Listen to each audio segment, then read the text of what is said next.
Okay, let me pick up where I left off last time. The tangent of x plus y is equal to the tangent of x plus the tangent of y. You say, well, that's pretty predictable.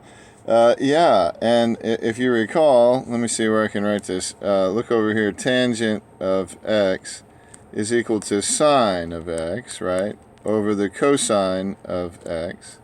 So the top being predictable is not too hard to believe, since we've come to see that sine is very agreeable. And so, I mean, hey, it looks like he distributed the tan function. You didn't, but it looks like you did.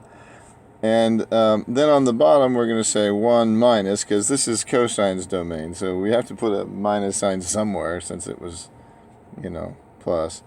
And then instead of adding, we're going to multiply. So tangent x, tangent y. So, y seems to wreak as much havoc as possible.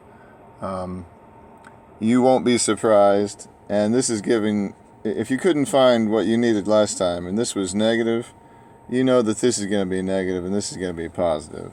So, just in case you couldn't find it, there it is. I'm giving it to you. So, as you look at this double angle idea, is that so different from that? It's going right along in the same kind of way.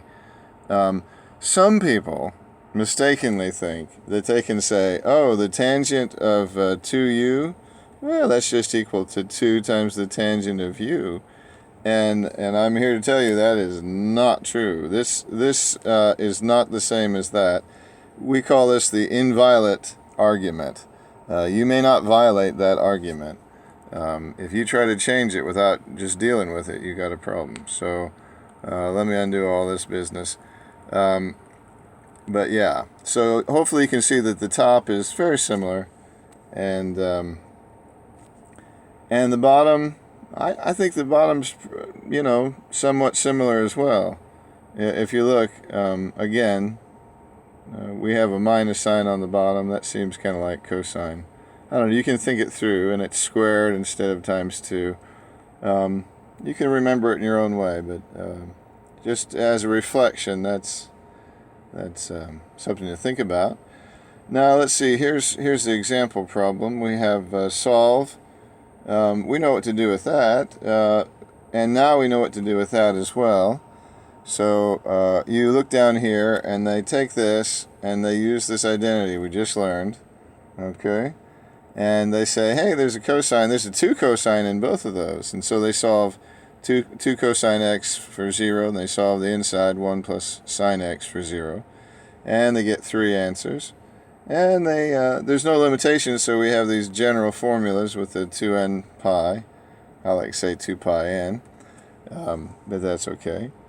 And then they say, hey, try verifying this graphically. So I put a graph, and you can see, oh yeah, pi over 2, sure. Here we go, pi over 2.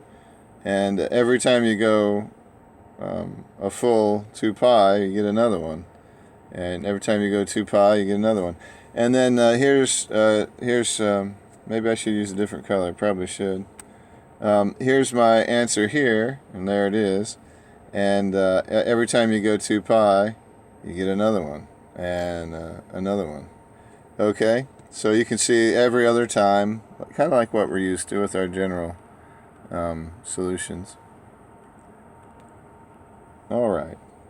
So we're going to do that down here, and we're going to say the sine of 2x. Well, I can say 2 times the sine of x, cosine of x. That's the same thing as that. And then minus sine of x is equal to 0.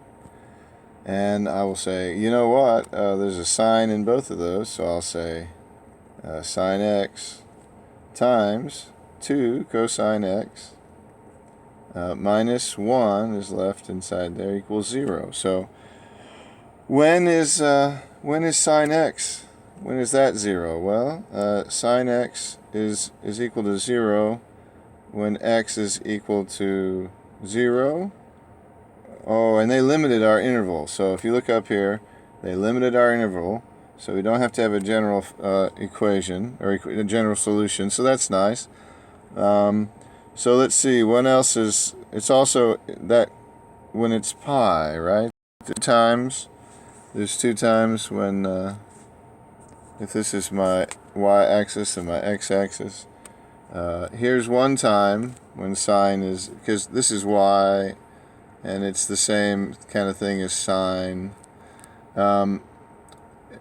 is 0, and it's also 0 over here at pi. Okay, so that makes sense to us, hopefully. And then we say over here, we say, oh, how about this one? Well, 2 cosine x minus 1 is equal to 0, so we add 1 to both sides. We have 2 cosine x is equal to 1, and we divide both sides by 2, and we get the cosine of x is equal to 1/2. And we say, well, when would that happen? And we'd say, well, it's positive, so I think we're thinking about something like this. And we're saying something like this, where the adjacent is 1 and the hypotenuse is 2, and so therefore we're pretty sure the opposite is the square root of 3. And, well, maybe I should say x instead of theta. And we're saying I'm reasonably sure that that means that x is equal to 60, or also known as pi over 3. And where else does this happen? Well, it also happens down here. Okay, same kind of thing down here, and this angle down here, and because cosine is positive, and I'm going to say that this is 5 pi over 3, 60 degrees in the fourth quadrant. So I could say minus pi over 3 or 5 pi over 3. I can't really say minus pi because I'm limited here, right there. Okay, so those are my solutions, and I'll probably throw up a graph to confirm the fact that those 4 places are where I would find zeros. Okay? So if possible, find the exact solutions algebraically. Yeah, I want you to do it algebraically. And then I'd like you to confirm it, I suppose, with a graphing utility. It helps to know you're right.